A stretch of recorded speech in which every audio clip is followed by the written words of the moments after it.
Duty থেকে আইসাই রান্না শুরু করছি। আছে ভাত, তারপর আছে ডাউল দিছি এবং এটা গরুর মাংস দিয়ে রান্না হবে।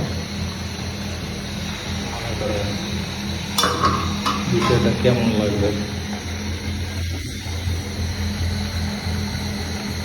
আমার কাছে এটা আসলে পছন্দের খাবার।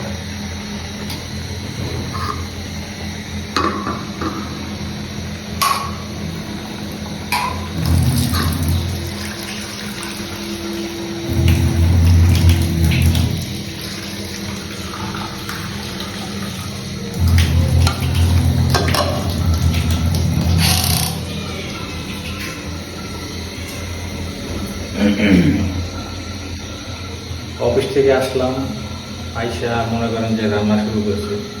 এই রান্না হবে, তারপর খাবো, তারপরে ঘুম। কারণ ফ্যামিলি বাড়িতে, কিছু করার নেই। ভালো লাগে গরু মাংস দিয়া, বুটের ডাল দিয়া, আলু দিয়া। কার কার কাছে ভালো লাগে জানাইবেন, ঠিক আছে? আমার কাছে এটা অনেক মজা লাগে।